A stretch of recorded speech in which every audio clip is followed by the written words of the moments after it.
And it says, woe unto the inhabitants of earth, for the devil.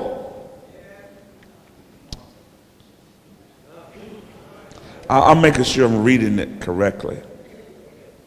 Is come down unto you, having great wrath, because he knows that his time is but short. I read it over and over until I realized that the word wrath does not mean uncontrollable anger. It doesn't mean destructive indignation. It means the devil has come with renewed passion because he realizes the time clock is ticking and it is not in his favor. And the first question is, if the devil knows he's running out of time, what's your problem?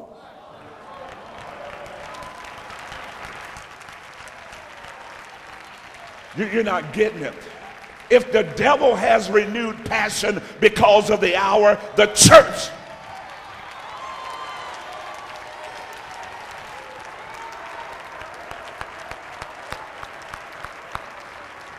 I wish somebody come on and help me preach. I'm just about there. If the devil has renewed passion to come after you, you ought to have renewed passion to get in the prayer room. You got to have renewed passion to do the will of God. We've got to have the new. We have got to have more passion than our enemy has. We've got to be more convinced than our enemy is. We have got to be more committed against the things that are coming against us. It is time for the church to arise with a passion that says our time is short. We've got work to do. Let's reach this world.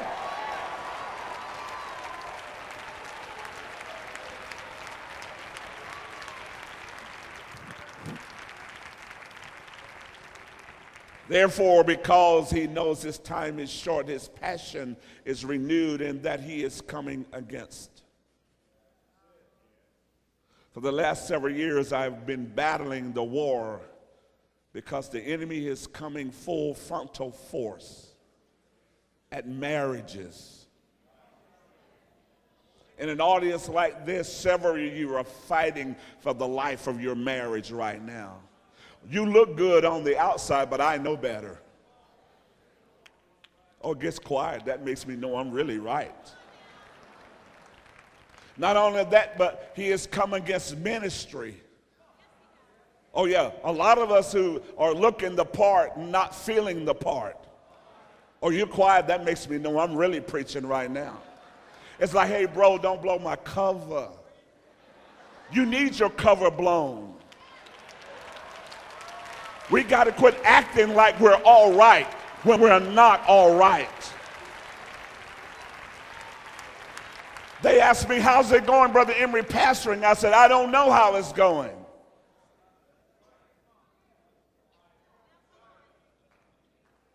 I've got so many problems and not that many answers. I don't know how it's going. How is the church doing? I don't know how it's doing.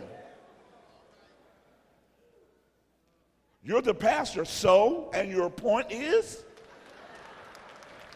Your point is, but you're supposed to know. No, I am not supposed to know everything. God is supposed to know everything. I don't know how the church is going. He knows how it's going. I don't know what the church is doing. It's his church. Upon this rock, I will. You go ahead and do it. No. I'm going to say, the only thing that I really want to know, I want to know, how am I doing? I want to know, what am I doing? How am I doing? If I can get me together, I can help you. I haven't come to my office. I need an answer. I said, go to the prayer room. They said, you're supposed to be the pastor. I said, I am. Go to the prayer room. I am your pastor, not your God.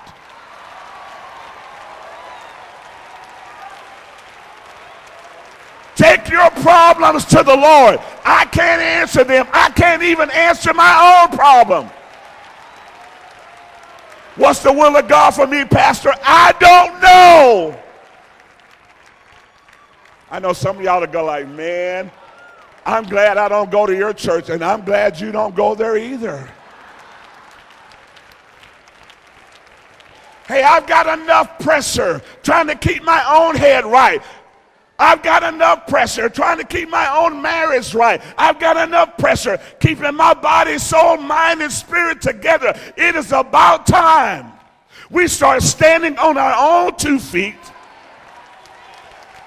getting in the prayer room and said, God, I need you more than my next breath. I need you more.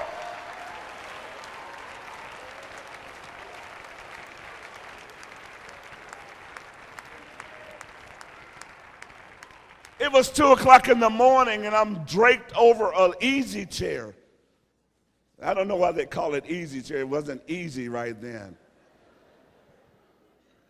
And I'm going systematically and chronologically over the things that I know that are going on in the church, Brother Potowski. I'm trying to be a good pastor. Oh, God, what about Sister Susie? I don't like her, but she's in the church anyway, you know.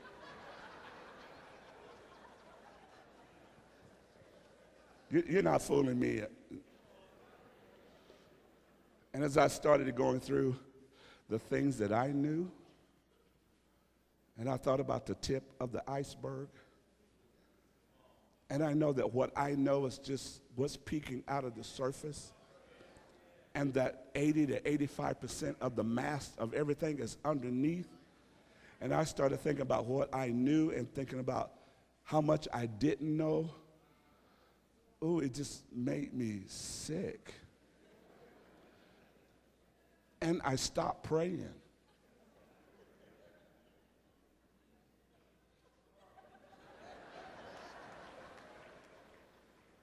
I'm honest.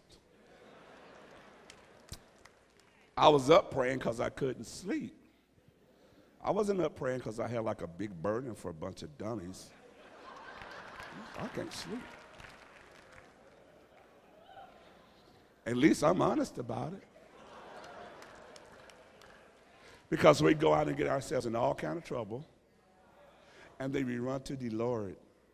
Help me, Lord. I'm in a bunch of trouble. How did you get in trouble? I don't know.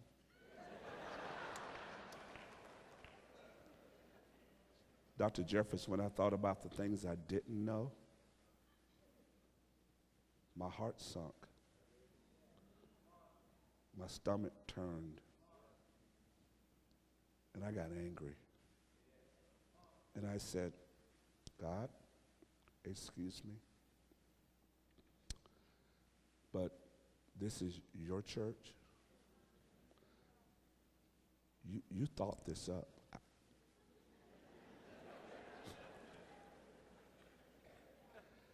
They are your people.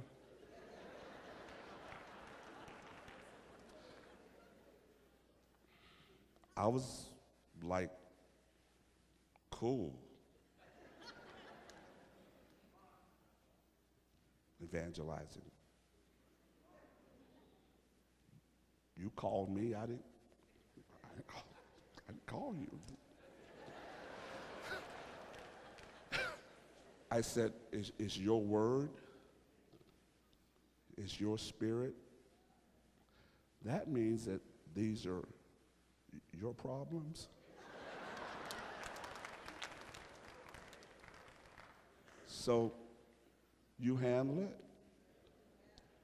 I'm going to bed. And I did.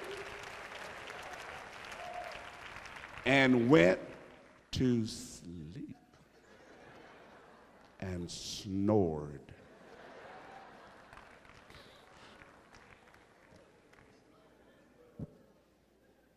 Thank you, Jesus.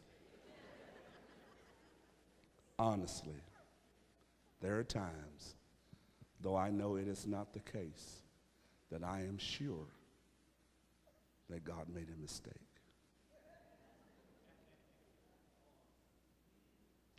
I'm not quite sure how many selected files of persons to use, he had to go down to get to where I was. I know you guys, I mean, I look at you, you're so kind and sweet. I'm not, I already know it. You're talented and habilitated and gifted and learned, and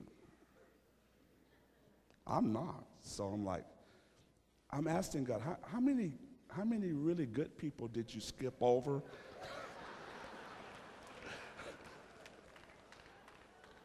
To get to me. He never tells me because he know I'm fragile. You know. So he doesn't want to hurt my feelings, you know. But I am sure that God passed over better looking people. I'm sure that God passed over more intelligent and all of that to get to me. And I felt bad about that for a while. I mean, not real bad, but I did feel bad. I felt bad for God because he could have found somebody that could really do it better. But the problem was they weren't willing.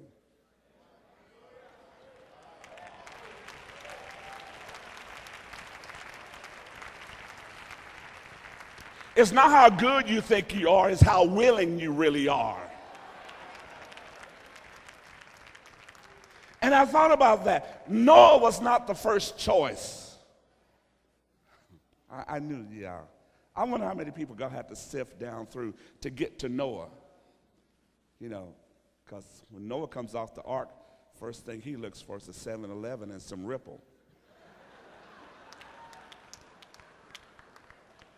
I mean, here he is, just saved the whole world. 2 seconds later, he's off the boat like, hey, party time.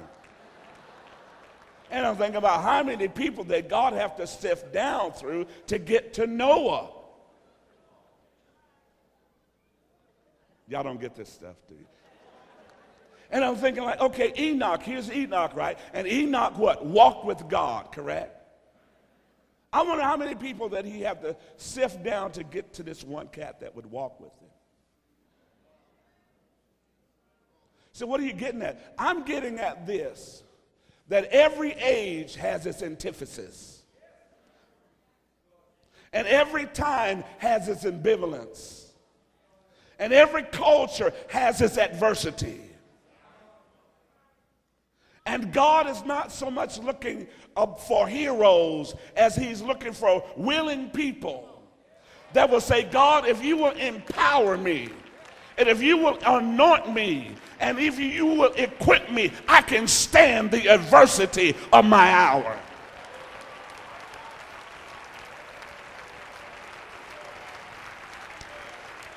Somebody help me, Holy Ghost. We think that God is somehow doesn't know what's going on.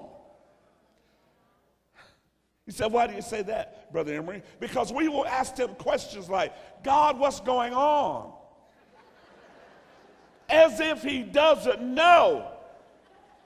Especially when it has to do with me. It's like, do you know what's going on here in my world? God's like, no. I didn't get the memo. Of course he knows. We asked him like, what's going on, God?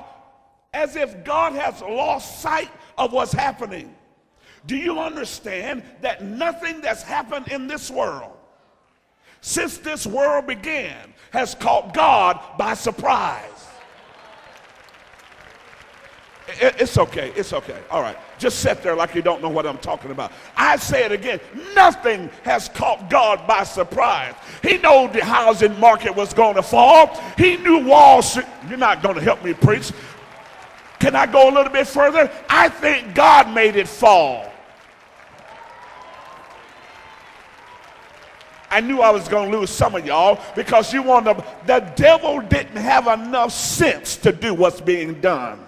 It was the Lord that orchestrated everything that we're going through. Why? Because we are so bent out of shape over what we have and what we don't have and what we need and what we don't need and what we wear and what we don't wear. We're so bent out of shape over Louis Vuitton and Coach bags that we have lost sight of what God's trying to do. And the only way God could get my attention is to start messing with my pocketbook.